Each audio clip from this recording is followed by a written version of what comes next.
अस्सलाम वालेकुम। जैसा कि आप सब लोगों को मालूम है, एमएमआई की जो वीडियो है जो हमने अपलोड की थी, जो अब्बू की दवाई के ऊपर थी, वो अभी वायरल हुई है। उसके बाद फिर साइमा ने हमें कॉल की थी, ठीक है। जिस तरह से आप लोगों ने सबकी उसकी है ना रिकॉर्डिंग भी सुनी है।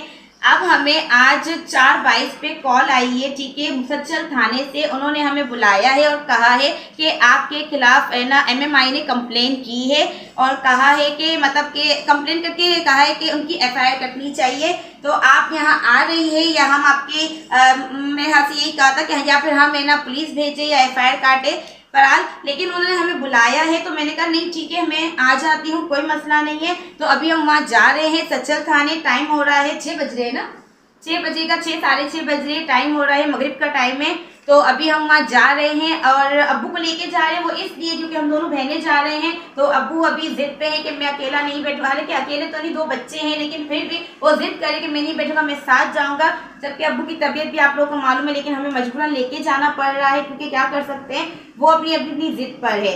और दूसरी बात ये कि फिर उसके बाद मेरी बात हुई है हमारी प्रेसिडेंट, जो धोराजी जमात के प्रेसिडेंट है भोली, जो चामड़िया है, भोली अंकल से मेरी बात हुई है, ठीक है। तो उनसे मेरी सारी बात हुई। उन्होंने कहा पहले मुझे बता दो, तो मैंने उनको सारी बात डिस्कस कर दी कि पहले आपको बताया था, तब आपने एक्शन लिया नहीं था, अब आप एक्शन क्या लेते, इसलिए मैंने आपको कुछ नहीं बताया, जबकि आपको सब कुछ मालूम था, फिर भी आपने मुझसे कांटेक्ट नहीं किया। बहरहाल ये सारी मेरी बात हुई है उनसे। तो उन्होंने कहा और मैंने उनसे कहा कि अब थाने की बारी आई, जाहिर सी बात है आपको बताना तो चाहिए ना कि भाई ये वीडियो इन्होंने बनाई है और अपलोड की है, तो ये सही है अपनी जगह, तो वो गलत कर रहे हैं ना, क्योंकि जाहिर सी बात है हक और सच पे आवाज उठाई है। तो उन्होंने मुझसे ये कहा कि मैंने उनसे कहा कि आपको आना होगा अब जाहिर सी बात थाने, क्योंकि आपकी जमात की बच्चियां हैं, वो जमात पे वो थाने जा रही है, तो आपको भी तो साइड पे खड़े रहना और बताना चाहिए ना कि भाई ये गलत है। उन्होंने एफआईआर कैसे कटवाए जबकि गलती उनकी है, दवाई उन्होंने गलत दी, धमकी वाली कॉल उन्होंने दी है, हमने तो कुछ नहीं किया है ना।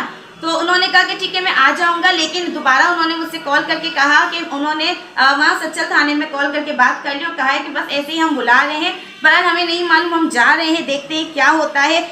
अगर वीडियो हमारी आ गई तो समझते सब ठीक है, क्योंकि हम जाहिर सी बात आपके सामने ही होंगे। और अगर हो सकता है शायद अगर अरेस्ट का टाइम आएगा तो वीडियो में मैं हूँ, तो हो सकता है मुझे अरेस्ट कर लिया जाएगा, क्योंकि जो एमएमआई हॉस्पिटल वाले चाहते थे, मतलब कि जो दवाई दे रहे थे, मारना चाहते थे, और सबको मालूम है कि और एमएमआई वालों को भी मालूम है कि मेरे अब्बू मेरे बगैर नहीं रह सकते, क्योंकि वो दवाई के लिए भी मुझे बुलाते थे कि आप आओ अपनी उनकी बेटी को बुलाओ, उनकी बेटी को बुलाओ, हर चीज़ में। तो उन कपड़े भी चेंज करने के लिए वो मुझे बुलाते थे, आपको मैं ये भी बताऊं, कपड़े भी चेंज करने के लिए वो मुझे बुलाते थे कि देखिए आपके अब्बू कपड़े चेंज नहीं करें, आप खड़ी रहो, उनको बताओ कि वो कपड़े चेंज करें, ये करें वो करें। और तो इसके अलावा पैम्पर चेंज करने के लिए, पैम्पर भी चेंज करने के लिए।